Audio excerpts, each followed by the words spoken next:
Reclaiming me time in homemaking or making a little space for yourself is hard to do, but lately I have been trying to make it a priority. Leisurely activities, of course, come in all sorts of different shapes and sizes, but for me, what I am really focusing on right now is finding some true quiet alone time. So today I am hiding out in my greenhouse and getting things set up for fall and winter. In summer, it is way too hot to be in the greenhouse, so it's basically a garden shed in the summer, but now that things are cooling off, I am getting it prepped for some pet projects. One of my goals for the remainder of 2024 and into 2025 is to create a true sanctuary for myself and even for my family to enjoy in the greenhouse. Now, I have lived in harmony with those lizards in North Carolina for 20 years, but they still startle me because they're sneaky. But what I am doing here is I am getting some seed started for fall in my greenhouse.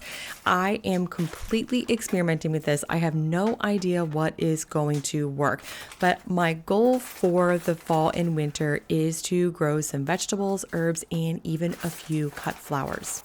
I think I mentioned the other day in my fall garden update video that I have some mixed feelings about growing these summery things in my greenhouse over winter, because I think a reason why tomato tastes so good in the summer or why a cut flower is so beautiful in the summer is because you only get to enjoy them then.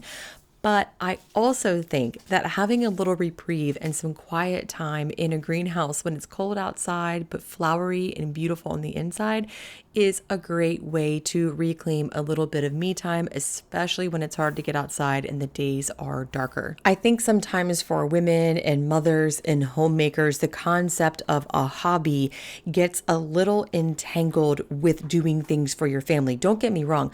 I love cooking. I love making sourdough and experimenting in the kitchen, but often that's sort of two-pronged. It's something I enjoy doing, but it's also for the benefit of my family. So I am trying to carve out 15 to 30 minutes every day of doing one thing I just enjoy for the sake of enjoyment. Here I am setting up my Greenstalks. I'm not filling them with dirt yet because I just want to make sure they're actually going to fit in the greenhouse the way that I envisioned. So what I plan on doing is having 2 Greenstalks, one in each corner on the left, and filling these full of herbs. I am also harvesting some persimmons from our native persimmon tree. So this is a wild tree that's just growing on its own in our backyard. We did not plant it, and we have been nurturing it over the last year, and this is our first year harvesting fruit from it.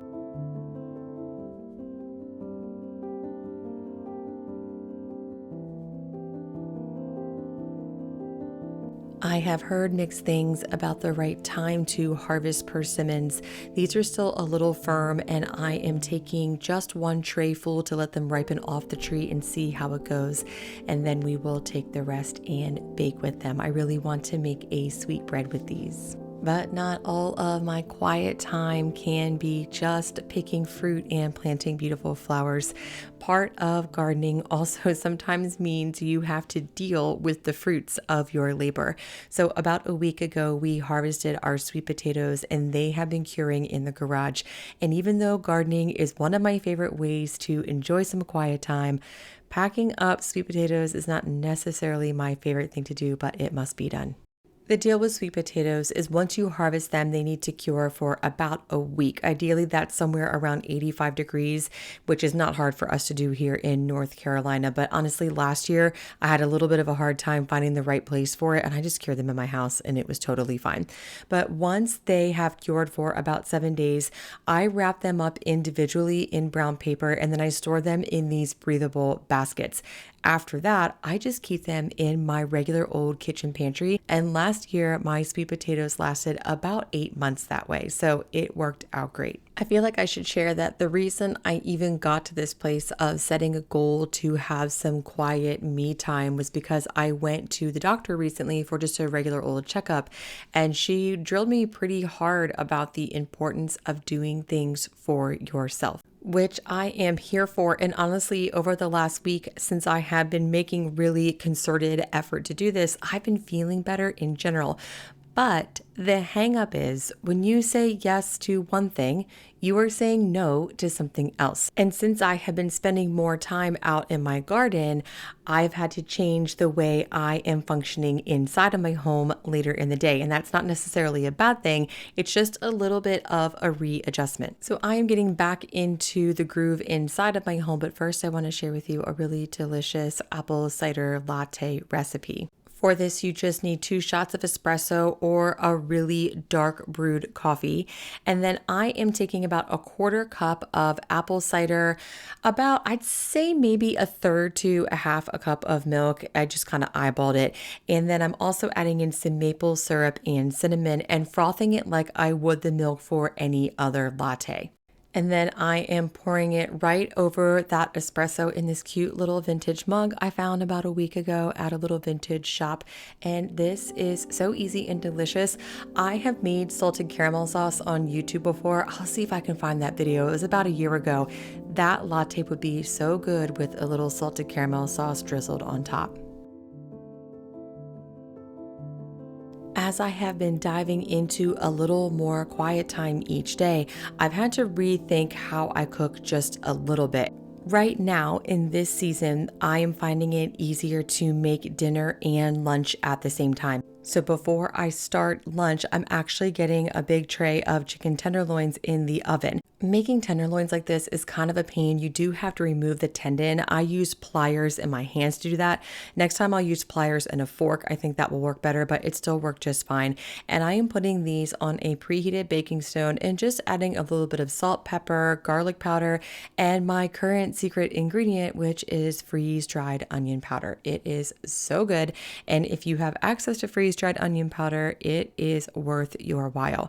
And then I am just popping these in the oven. And what I like about chicken tenderloins is they only take about like 15 or 20 minutes to cook, so it's really fast. And now we have a ton of these for the rest of the week. We had some yesterday on rice and with broccoli and a little bit of sauce. I had some tonight. We made a chicken taco salad, so they're really versatile. I am also making a big batch of baby broccoli and onions on that baking stone, so we can eat that for dinner and have that for the week too. But what's really cool about this is because I'm taking that time in the morning, I'm trying to be a little more mindful and efficient in of how I cook and prepare for the rest of my day, which has actually given me more free time in the evenings. So this has been a pretty big shift and definitely worthwhile. In my mind, before doing this, I kept telling myself, I don't have time to do anything fun. I don't have time to take good care of myself. But it turns out by carving out that time, I'm actually have more time later in the day.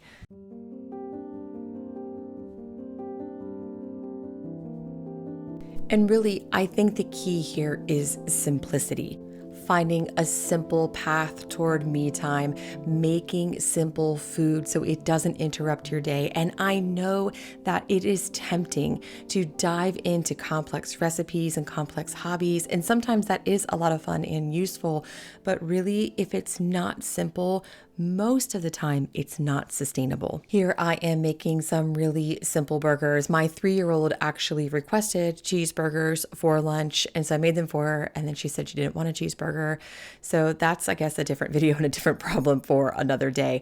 But I simply just mix together the meat, some freeze-dried onion powder, salt, pepper. I like to keep burgers as simple as possible, not just for the sake of simplicity, but because they taste good that way.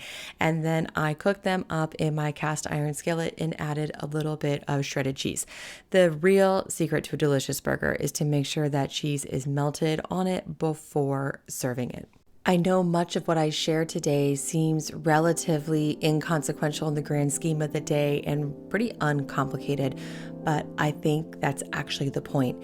If we are going to do all of the things that we have to do and also take good care of ourselves, we really have to simplify what we are doing. I hope today's video inspired you to think of ways that you can carve out a little bit of time for yourself and also simplify your day to day. If you found this video helpful, please hit the subscribe button so you can stay in the loop with all of the new moon and magnolia videos on YouTube. And a great way to stay in the loop of all the moon and magnolia happenings is to join the email list. I'll send you all my recipes, tutorials, videos, and more more directly to your inbox.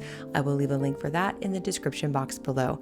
Thank you so much for stopping by today. I hope that you can find some me time today and enjoy, and I will see you again next time.